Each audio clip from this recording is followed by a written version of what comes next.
Good morning, Knicks Nation. Happy Wednesday. Happy Veterans Day for all of those like my oldest boy who are veterans. And thank you for your bravery.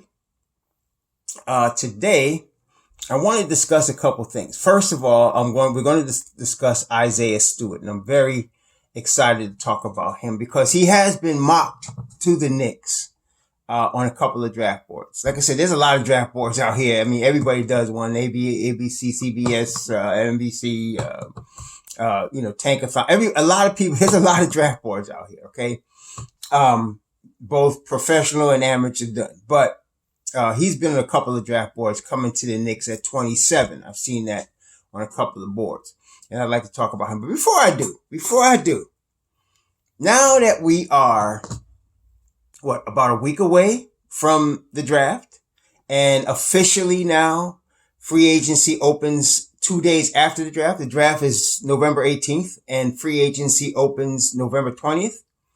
And I told y'all about the Phoenix Suns and Kelly Oubre. Didn't I tell y'all? What did I say? I said that the Phoenix Suns will be looking to open cap space for either a run at Fred VanVleet or CP3. I told y'all that they do not have the cap space at this time for those guys. That they would have to get rid of some salary in order to get one of those guys. And I told y'all that Kelly Oubre might be an option. Well, look up where we are. It's in the news now that the Suns are interested in CP3. Now, the Suns have about 19 million of cap space. In fact, I think they have about 19 million of cap space. And they may not even have that because they got some stuff on their books that's messing them up right now. I think Dario Saric is messing them up. So they can probably let Dario Saric walk. But, let me just take a look here and see our Phoenix Suns in terms of their cap space real quick. Hold on one second, Baba Louie. Let's take a look at this here. Okay, here we go. So the Phoenix Suns, and I told y'all that there's going to be revenue issues in the NBA. Well, look at here. Here we are. So look, 109 million is the cap this year. They got 18.9 million of cap space, but they got none because of Dario Saric's cap hold. So either they just got to let Dario Saric walk. Well, let's assume they do that. So they got basically 19 million in cap space. Well, that's not enough to do CP3. It's not enough. So they need some more cap space. How would they create the cap space for a CP3? How would they do that? Well, they got a guy in Kelly Oubre who's on a $14 million expiring deal.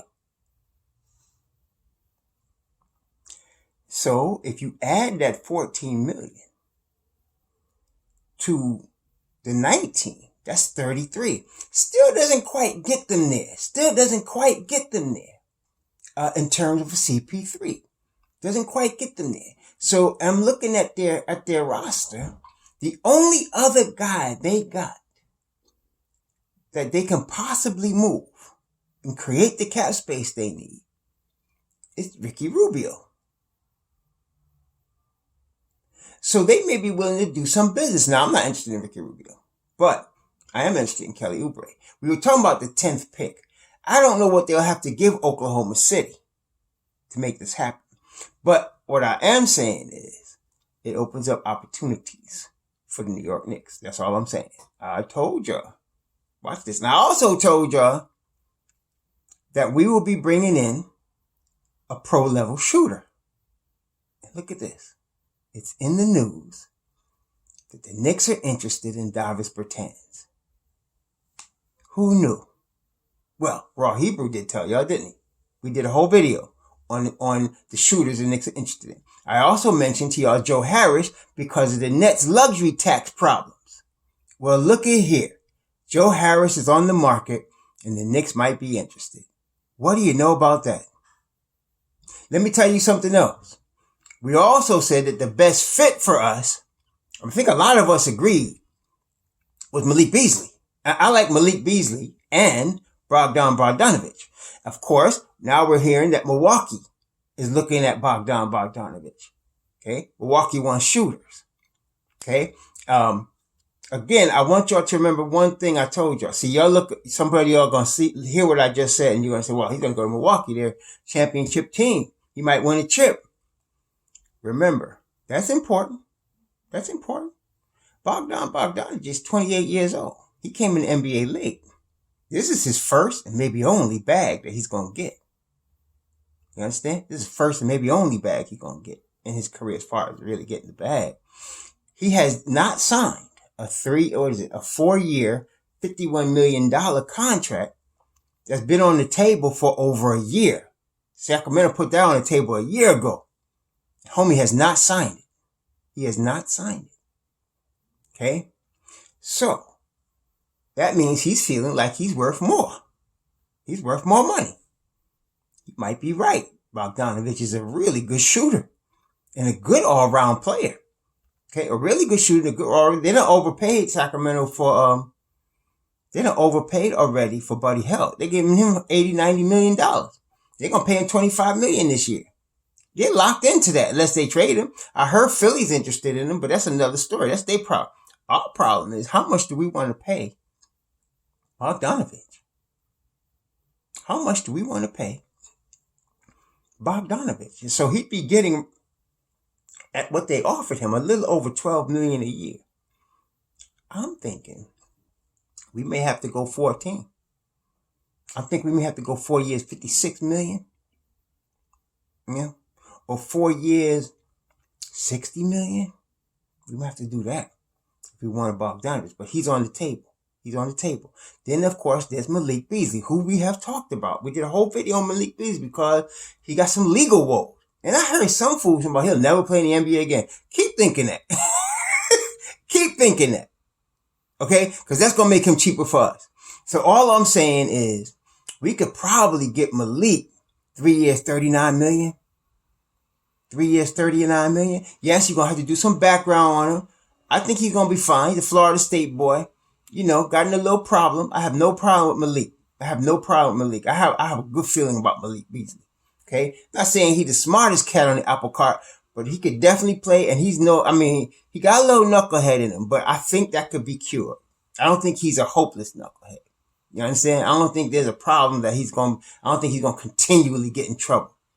So, we got opportunities now, which I told y'all, it's getting heated now. See? We got to look at all our opportunities if we the Knicks. Look at all our opportunities. And now, our cap space is coming into play. And I told y'all, Papa Rose, right? And the ninja, who is Scott Perry, they're going to have to come to Papa. Papa got the money. Everybody want moves they want to make. And Papa got the money. So they got to come to Papa. I told y'all. They just got to make the right moves now. All right? They just got to make the right moves. Okay. That's that. But it's going to be exciting. So in a week is the draft. Like y'all be watching it and seeing who the Knicks pick. It's going to be exciting. We're going to do, after the Knicks make their picks, we're going to do breakdowns on each player that they actually choose. And then, of course, just a couple of days later, there's going to be free agency. That's going to be off the chain. It's going to be crazy. Free agency is going to be crazy. You're going to see a lot of draft night moves. It's going to be exciting. It's a really, even though this season is weird because what really will be happening in June and July is happening now in November, right? And, but dang, it's going to be off the hook. So all you Knicks fans like me have been waiting for basketball and wanting basketball to come back. It's coming with a vengeance, baby. And so it's going to be off the hook next week. Okay. Now let's talk about Isaiah Stewart. Okay. First of all, I'm excited about Isaiah Stewart. And the reason I'm excited about him is this. I'm not looking at him as a superstar. I'm not looking at him as a guy, that's going to be Giannis Antetokounmpo. I'm not looking at him like that. But what I like about him, a couple things that I like about players, and y'all know this. I like guys that can play multiple positions and guard multiple positions and play with IQ. I love guys that give 100% effort on every play, that don't take plays off. I love that. This is this kid. Because with guys like that, you build championship teams, baby. You build championship teams. At the end of the day, you're going to need that superstar to come in, or somebody to pop as a superstar. Hopefully somebody you develop to pop as a superstar, to get over that hump. But see, to build your house to get there, you need players like this. Okay. You can call them role players, whatever you want to call them. Players that guard multiple positions, play multiple positions, play with IQ, give 100% effort every play. You need players like this. Okay. Now, like I said, when you get ready to get to that position, when you get players like that and you do not have the superstar, you in that 42, 45, 46 win situation. You're in that 6, 7, 8 seed situation. And that's when you're looking for a big free agent to come. And that's when they'll want to come. See, the thing about free agents, talking about max level guys, true max level guys, they give a lot of cats to max that don't deserve it. Y'all know that, right? In the NBA. But true max level guys, like top 10 NBA players, these type of guys are going to get their money wherever they go. I mean, look at CP3 and Westbrook, just as an example, right? Westbrook was in Oklahoma City, right? And he got a $200 million contract. CP3 he's been in Oklahoma City, he's been in Houston, he's been in LA, and he got his money. It doesn't matter where they are, they're going to get paid. Okay. So the money's for them. The bag's not the issue. They got the bag. So now what's the issue is they want to go win that chip, right? And so generally speaking, very few. In fact, I only know of one that I could think of that actually came somewhere on his own. Like that was Melo. He came to New York. You could say he had Amari Stoudemire, but we know Amari Stoudemire had no knees. He had no knees at that time. And Melo came here by himself, basically, to try to win the chip. Say what you want about him, but he did that. Okay. Now, very few players will do that though. They want to come with somebody else. They want a partner in crime. Generally speaking, if you can home grow that partner in crime, like for example, I would not be surprised if in the next 2 or 3 seasons, a superstar wanted to come to Boston. Why? Because you got Jaylen Brown and Jason Tatum as your cornerstone. And them cats can play, right? You talking about all-star level players that in the next 3 to 5 years could be both of them, top 10 NBA players. So now with that as your foundation, you might get a cat in a couple of years, looking down the line 2, 3 years, that says, you know what? I'm that missing piece in Boston. They already got these 2 guys. Maybe I could come here and turn out. And that's probably what Kemba was thinking when he signed with them. Okay? So that's what you want. And if you don't have that, if you got a bunch of guys that are basically role players like the New York Knicks, then you might get 2 of them that say, I want to come there and be them pieces I want to be Batman and Robin. Let's come there and win this chip.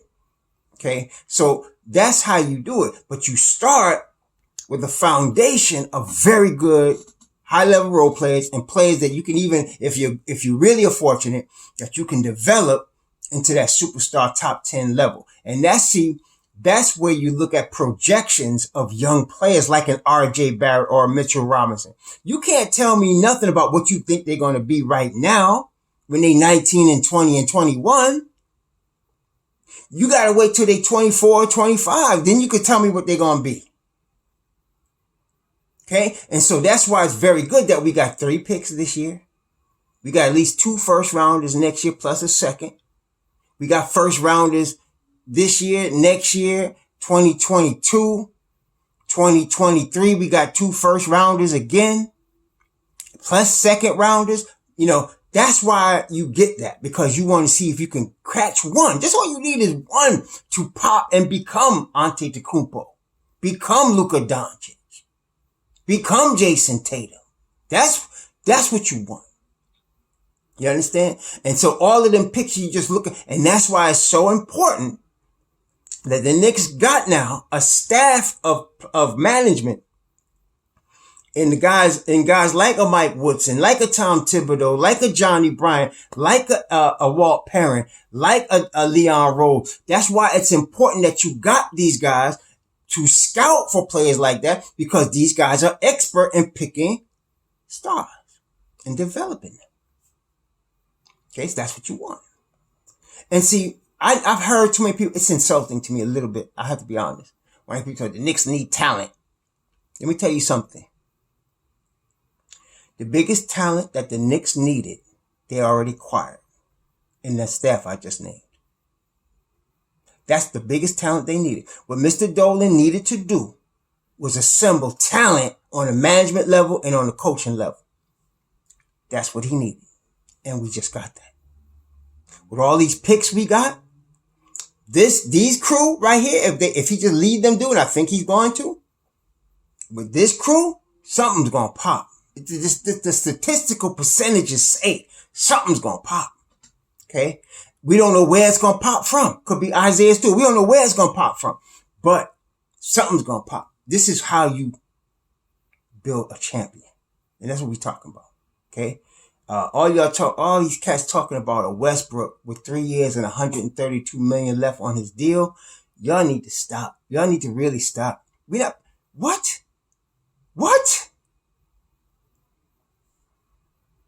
No, baby. We don't want to do that. We don't want to do that. Okay. CP3, I can somewhat get with because it's 2 years, but it's still $85 million. And they talking about having to give up a Knox. Damn, I don't like that. And all right, Knox and DSJ, and then picks too? Oh my God, no. See, now you're cutting us short, baby. You know what I'm saying? You're cutting us a little short. That's taking away some opportunity for us to get something that's going to pop in the next 3 years. You understand? So that's what I'm saying. So here we got Isaiah Stewart. 6'9", 7'4" wingspan. Athletic. What I like about him, see, this is the thing, okay. I know y'all into point guards. Y'all see a Stephen Curry. You see a Trae Young. You see a CP3. And you get hyped. You say the Knicks need a point guard. And I hear that. And I agree, the Knicks need shooting. I'm not so much thinking a point guard because, y'all know I'm a Frank Ntilikina guy. And I'm going to give you the letters instead of saying the words I, D, G, A, F about what y'all think about it. I like Frank. And to me, we got our point guard, but that's okay. But I'm saying that to say this. The reason y'all like point guards, and I can understand it, because they put pressure on a defense, right? A good point guard that comes downhill, gets in the lane, he puts pressure on the defense, especially if he's really good, like a CP3, and he can finish, right? And or like a De'Aaron Fox, he can finish. He could put pressure on the defense, wear a defense down. Then if you got some studs around and some shooters, you could do something. You could do some things. And I get that. But there's another way to put pressure on defense. And a lot of y'all saw it this year with Miami. Bam Adebayo, right? What Bam did, he showed how you could put pressure on a defense and not be a point guard, not be a star shooter. Bam is not a great shooter. Okay, Bam, well, how did he put pressure on the defense? One of the ways you put pressure on the defense is if it's your 5-man, if your 5-man that gets your boards and plays your defense runs the floor like a sprinter. In other words, if he gets that rebound or somebody gets that rebound and outlets it and he gets up that floor quick, the defense has got to catch him. If they don't catch him, he's going to get a dunk. Mitchell Robinson already has that, yo. He already has it. So if you can get a guy that's going to run the floor hard like that every single play, that puts a lot of pressure on the defense. So if their center don't get back, your boy's going to get a dunk. Or at least he's going to get the ball in the middle of the floor where he can throw a pass to a shooter. That puts a lot of pressure on defense over the course of a 48-minute game. Okay. And that's what Bam did. He played tremendous defense. He rebounded the basketball, right? And that's two big things right there. And he ran the floor so hard. Sometimes it's even better or just as good. I won't say better because I I like to see the ball fly through the air without it hitting the floor. That's the most effective fast break to me. When the more the ball's in the air toward our basket, the more efficient it is. But in Bam's case, sometimes he ran the floor, sometimes he dribbled the ball up. If you get a 5 that could do that, now my boy Mitch hasn't done that. But if you get a 5 that could handle the rock a little bit and push it, not just dribble it up and set up a play like the way the Joker does, that's cool. But I'm talking about push it. Like a fast break. That puts tremendous pressure on the defense. Especially on their 5. That puts tremendous pressure on their 5 man. Because he got to guard that guy. If he doesn't, that guy might again get a dunk. Or set up one of his forwards for a dunk. Or easy shot. Okay? This is the potential of young Mr. Isaiah Stewart. This is the potential of young Mr. Isaiah Stewart, brethren. This is the potential. My man Isaiah just turned 19 in May. So he told rookie he's gonna be 9. This is a young boy. Okay? As I said, about 6'9", 7'4" wingspan, runs the floor like a gazelle. Yes, he does. Runs the floor every play. Yes, he does. High motor. You ain't got to worry about no Kevin Knox motor in situations with this cat. He runs the floor. Okay? He runs it every play. He's out there. That energy is active. Beautiful. Okay? Now, let's talk about what he's got. So he runs the floor. He plays really good defense. He is relentless on the glass. Relentless on the glass. Okay?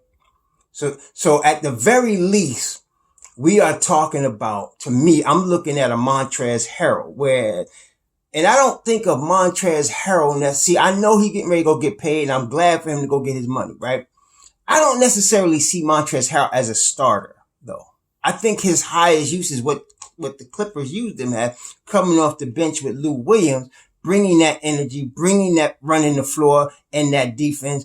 That is a tremendous advantage for the Clippers. You know, the problem to me, the reason the Clippers underperformed wasn't because of the poor performance of Paul George. It was because of the poor performance of Montrezl Harrell. If Montrezl Harrell was playing the game the way he normally plays, I don't know what happened, but he wasn't running the floor. His head didn't seem like it was in the game in his series in the playoffs.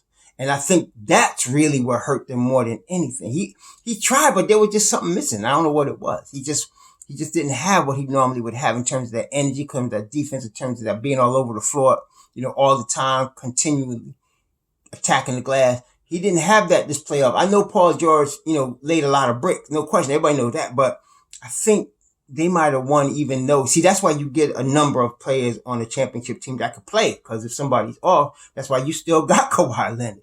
You understand? And Montrezl Harrell and Lou Williams. Because that's what you bring. But Paul George wasn't playing right. And then Montrezl Harrell wasn't playing right. I don't think he showed up in the bubble. I think he knows that.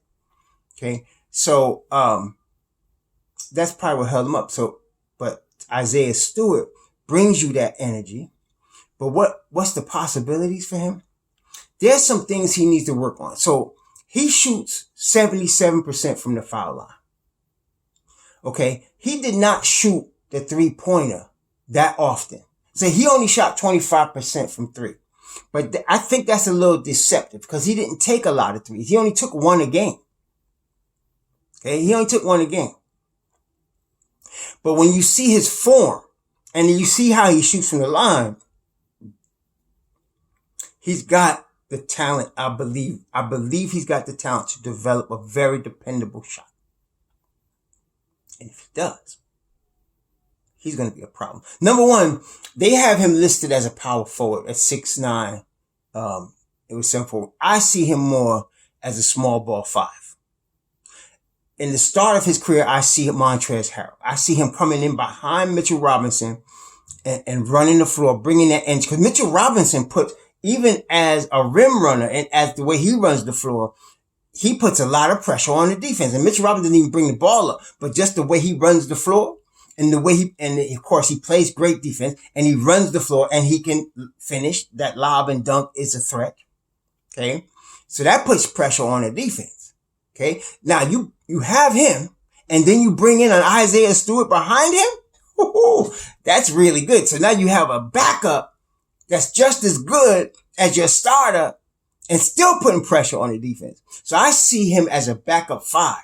But that being said, if he develops a decent jumper, and for right now, even though we talked about 3-pointers, I'm not even, if he could give us a mid-range jump shot, 15-footer, and I really believe he could do that. If he give us a mid-range 15-footer consistently, he will take pressure off the middle of the floor and take pressure off of Mitchell Robinson. He would do that as a 4. Okay. But I wouldn't draft him that way. I want him to develop that. Also, he needs a little work on his passing. Okay. But I listened to his interview and he is very much aware of that. And not only is he aware of that, he's working on it, which is all you can add. That's why I like guys like that, because he wants to improve.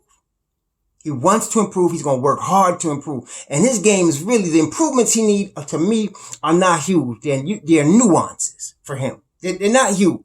Like when Elfrid Payton was coming out of college and he could get to the basket at will, Elfrid Payton, but he could not shoot. Can't shoot from the foul line, from the foul shot, can't shoot a jump shot, right? So you're saying, dang, if he could only shoot a shot. I mean, Elfrid Payton, that's why the Magic drafted him. Scott Perry drafted him. So if he could get a shot, he would have been, you're talking about a real star there, but he never did.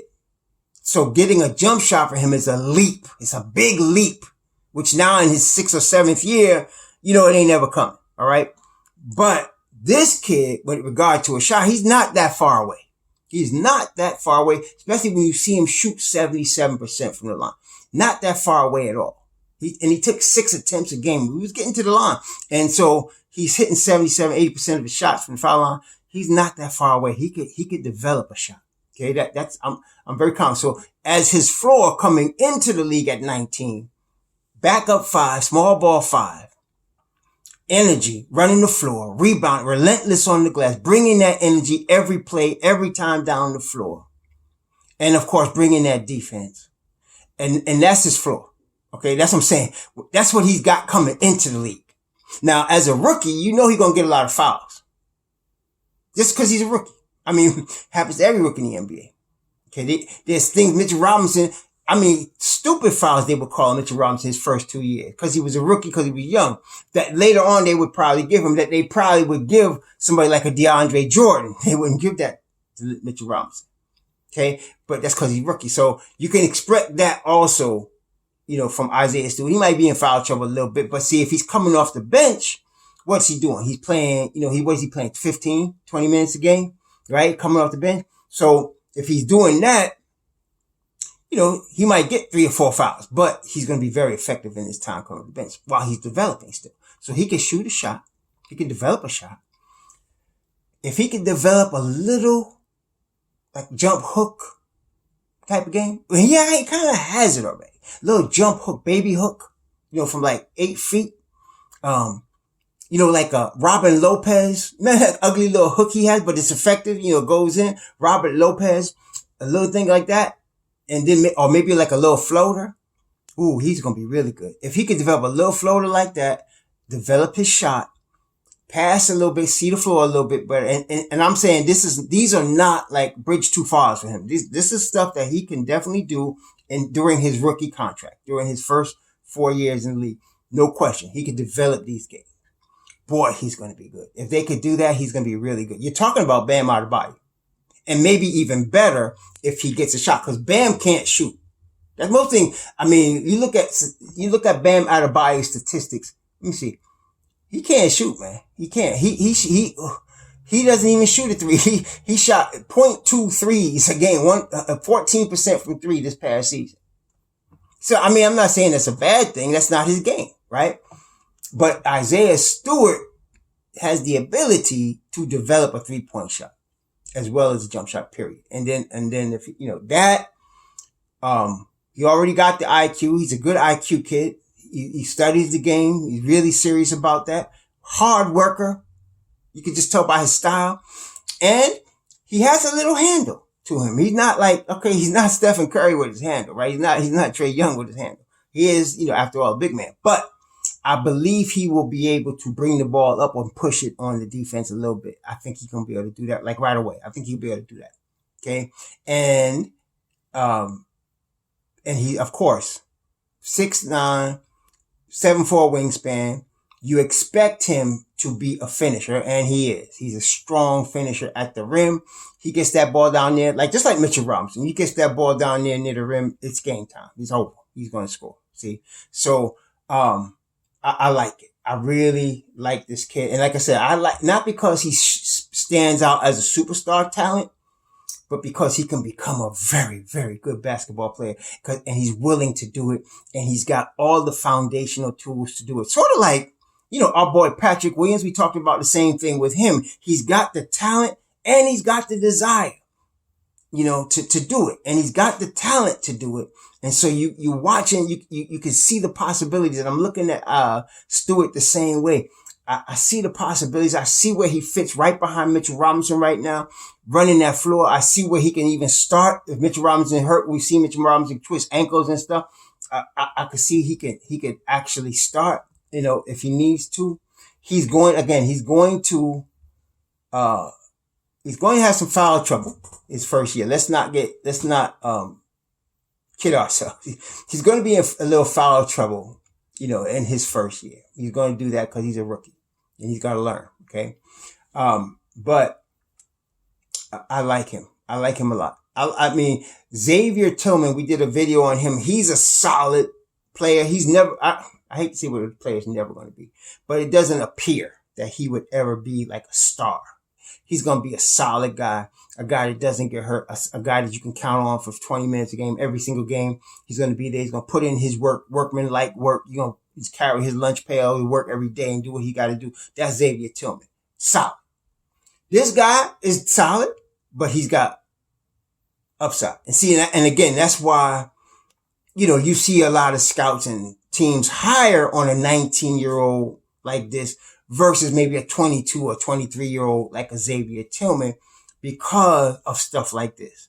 You're going to get what Xavier Tillman can give you from Isaiah Stewart right now, but you can get even more than that during his rookie contract. You can get even more than that. And, by his third year, I can see him being really good. Running the floor, just like Bam. Bam is in his third year. Running the floor, defending like a crazy guy, rebounding, energy, IQ, putting pressure on defense. That was Bam's third year. Okay. And I think you can see that coming with Isaiah Stewart as well in his third year. I can definitely see that coming. So that's my take on Isaiah Stewart. If we get a wing at 8, which I really still want the Knicks to get a wing at 8. There's too many good wings out there. Let's grab one of them at 8. The exception to me again being Tyrese Halliburton. But if they don't get Halliburton at 8, and even if they do get Halliburton at 8, I would not mind. I want a shooter though, daggone it. I mean, we need shooters. And I told y'all they're going to bring in pro level shooters, but it'd be really good if we could draft a dude that could shoot. I really want a shooter. If we could draft one that could shoot now, like I said, Desmond Bain and Malachi Flynn, even Neesmith, guys that can shoot the rock that has shown they have the ability, at least in college, to shoot the rock that might become pro level shooters. I'd like to get a shooter, but, and I'd love if we could get a guy like Stewart in the second round. That's not going to happen though. He's definitely a first round talent. Where is he listed in he on the big board, on the mock draft and Tankathon, they got him, where they got him going.